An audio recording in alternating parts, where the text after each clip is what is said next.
मन में वहम नहीं करें और अपने भाई के हाथ पर 11 अगस्त को भी राखी बांधे और 12 अगस्त को भी राखी बांध सकते हैं। भारत के तिथि विज्ञान की आज विवेचना कर आपको बताने जा रहा हूं कि कोई शंकाएं नहीं करें। जो इस प्रकार की सोशल मीडिया पर बातें आती है उन पर ज्यादा नहीं सोचे, बल्कि आप 11 तारीख और 12 तारीख दोनों दिन जब भी आपको अनुकूलता हो तब राखी बांधे। केवल इतना ध्यान रखें, शास्त्रों में जो कहा गया है वो इतना सा कहा गया है कि श्रावण की पूर्णमासी जब आ जाए तो विधि पूर्वक स्नान आदि से निवृत्त होएं। स्नान आदि से निवृत्त होकर गोबर का चौका लगाएं और गोबर का चौका लगाकर सुंदर बाजोट पर अपने भाई को बिठाएं और साथ में एक कुंभ भरे, एक कलश भरकर रखे पानी का, और उसके बाद सुंदर रक्षा पोटली, रक्षा सूत्र बांधे। ये चीन की राखियां नहीं बांधे, ये प्लास्टिक की राखियां नहीं बांधे, जिनके लिए कोई नहीं कहता कि ये मत बांधो, बल्कि कहेंगे क्या, सुबह से राखी नहीं बांधोगे, दोपहर में राखी नहीं बांधोगे, रात्रि में राखी बांधोगे, सुबह राखी बांधोगे, कब बांधोगे, क्या बांधोगे। शास्त्रों की जो मर्यादाएं हैं, हजारों साल पहले जब शास्त्र लिखे गए थे उनमें यह भी लिखा गया था कि रक्षा सूत्र, रक्षा पोटली बांधोगे। कैसी रक्षा पोटली होनी चाहिए, शास्त्रों में वर्णन मिलता है, निर्णय सिंधु में वर्णन मिलता है, व्रतराज में वर्णन मिलता है कि सुनो, सोना, अक्षत और पीली सरसों को एक पोटली में बांधकर धागे के माध्यम से कलाई के बांधोगे। ऐसी जब चीज रक्षा सूत्र बांध दोगे तो दुष्ट प्रेत पिशाचों से रक्षा करेगा, शत्रुओं से रक्षा करेगा, सबसे रक्षा करेगा यदि ये बांधा गया। लेकिन चीन की जो ये जहरीली राखियां है ना, ये बांधने से रक्षा नहीं होगी। अब ये सब कैसे तैयार करें, सामान्य प्रक्रिया। ये चूड़े की राखी देखो आप, ये सादा राखी देखो, ये सुंदर दूसरी डिजाइन की राखी देखो। आपको करना क्या है, थोड़ा सा गाय का गोबर लिया, उसके अंदर अक्षत अनब्रोकन राइस चावल डाले, थोड़ी सरसों डाली और उसके बाद थोड़ा सा सोने का पानी डाल दिया, ऐसे अंगूठी पानी में डुबोई और उसको डाल के और थपका लिया, एक डब्बी पे राखी बन जाएगी। 3 दिन में धागा डाल दिया। वो राखी अमृतमय राखी है, एंटी रेडिएशन राखी है, बायोडिग्रेडेबल राखी है, अपने भाई की रक्षा करने का साधन राखी। बाकी तो जो है ना अन्वेषण होना चाहिए, ज्योतिष में छिद्रान्वेषण नहीं होना चाहिए। इसीलिए आज मेरा विषय तो भागवत है, लेकिन चर्चा करने की इच्छा हो गई क्योंकि कुछ बहनों ने कहा कि बड़ा वहम हो रहा है, कब भाई की कलाई पर राखी बांधे। सारी वर्जनाएं किसके लिए, जरा विचार करो। अब की बार 11 अगस्त को 10:38 तक चतुर्दशी रहेगी, अर्थात उदय में चतुर्दशी है, और बचक्र में 168 डिग्री अंश से लेकर के 180 डिग्री अंश तक की पूर्णमासी प्रातः 10:38 पर प्रारंभ होकर 12 अगस्त प्रातः 7:05 तक रहेगी। अब ये जो वर्णन है ना, इस एक वर्णन को लेकर सारों ने द्वंद्व मचा रखा है। हमारे यहाँ पूर्वजों ने पंचांग को वैज्ञानिक बनाने के साथ साथ जटिलता से सरलता की यात्रा कराई। कैसे यात्रा कराई, उन्होंने समझाया कि सुनो, तिथि तो पूर्ण वैज्ञानिक है, ये कैसे परिवर्तित होती है, थोड़ी सी चर्चा करते हैं। आप इस विषय को गहराई से विज्ञान से समझिए। सूर्य और चंद्रमा दोनों के दोनों चलते रहते हैं, दोनों सदैव मार्गी गति में चलते रहते हैं, दोनों आगे आगे बढ़ते रहते हैं। अब दोनों के मध्य अंशात्मक दूरी भी बढ़ती रहती है और घटती रहती है, और यही तिथि बनने का कारण होता है। सूर्य और चंद्रमा में जब 12 अंश की दूरी का अंतर आ जाता है तो एक तिथि बदल जाती है, अर्थात पूर्णमासी के दिन सूर्य और चंद्रमा दोनों 180 डिग्री की दूरी पर रहते हैं, जबकि अमावस के दिन दोनों ही 0 अंश की दूरी पर आ जाते हैं। अब अमावस के बाद जब प्रतिपदा आती है तो दोनों के मध्य अंतर 12 अंश का आता है, द्वितीया को 24 अंश का आता है, तृतीया को यह अंतर 36 अंश का आता है, चतुर्थी को यह अंतर 48 अंश का आता है, पंचमी को यह अंतर 60 अंश का आता है, षष्टमी को यह अंतर 72 अंश का आता है, अष्टमी को यह अंतर 84 अंश की दूरी पे आ जाता है। इस प्रकार यह अंतर चलता रहता है और पूर्णमासी के दिन 180 डिग्री की अंशात्मक अंतर आ जाता है। अर्थात 168 डिग्री से लेकर 180 डिग्री की अंशात्मक दूरी का नाम पूर्णमासी है। अब यह समय ब्रह्मांड में कभी भी घटित हो सकता है। प्रातः भी घटित होना प्रारंभ हो सकता है, मध्याह्न में हो सकता है, संध्या काल में हो सकता है। अब कैसे तिथि की विवेचना करें, इस विज्ञान की विवेचना कैसे करें, इसलिए पूर्वजों ने कहा कि सुनो, अगर यह अंशात्मक दूरी 3 सूर्योदय स्पर्श कर जाती है, जैसे कल्पना कीजिए सोमवार को तिथि प्रारंभ हुई और बुधवार की सुबह पार कर गई, 3 सूर्योदय स्पर्श कर जाती है तो हम कहेंगे तिथि बढ़ गई। वस्तुतः तिथि बढ़ती नहीं है, वही 168 अंश से लेकर 180 अंश की दूरी, वही 0 से लेकर 12 अंश की दूरी, वही 12 से लेकर 24 अंश की दूरी।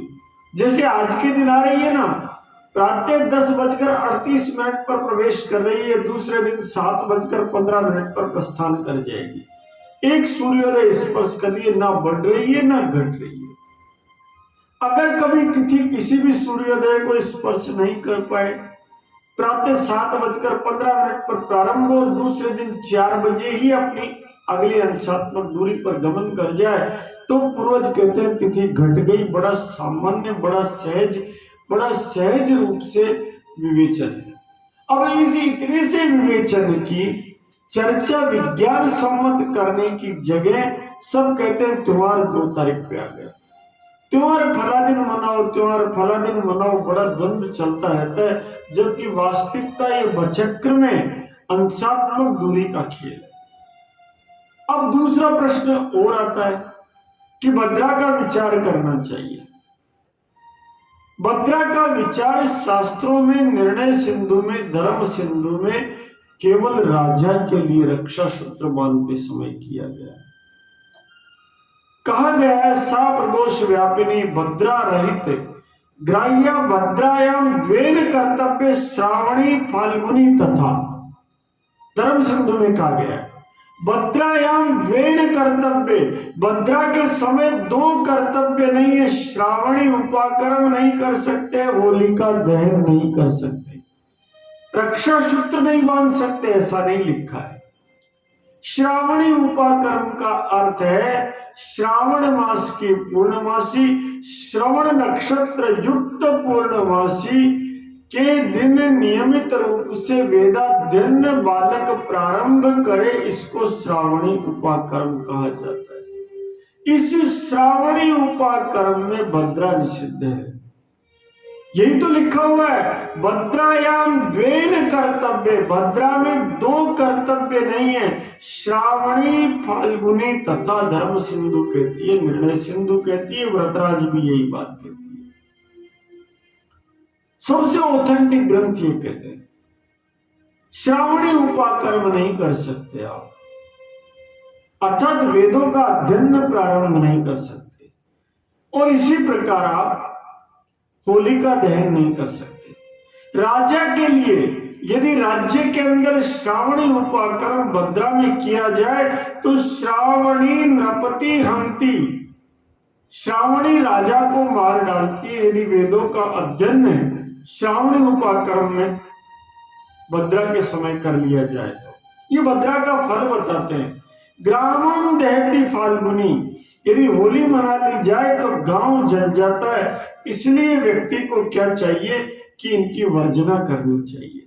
अर्थात जब राजा के रक्षा सूत्र बंधे तो उस समय क्या करना चाहिए उसका निर्णय सिंधु कहती है, सुनो उपलिप्ते गृह मध्य, सबसे पहले गोबर का चौका लगाओ, उसके बाद एक कुंभ स्थापित करो और उसके बाद पीठे तत्रोपविशेद राजा अमात्यश्च सुमुहूर्ते, उसके बाद एक बाजोट पर राजा को और अमात्यों को बिठाओ और उसके बाद पुरोहित उनके रक्षा सूत्र बांधे और रक्षा सूत्र बांधते हुए रक्षाबंधन का मंत्र बोले, येन बद्धो बलि राजा दानवेंद्रो महाबल तेन त्वाम विबध्नामि रक्षे माचल माचल, ये मंत्र बोल करके राखी बांधते।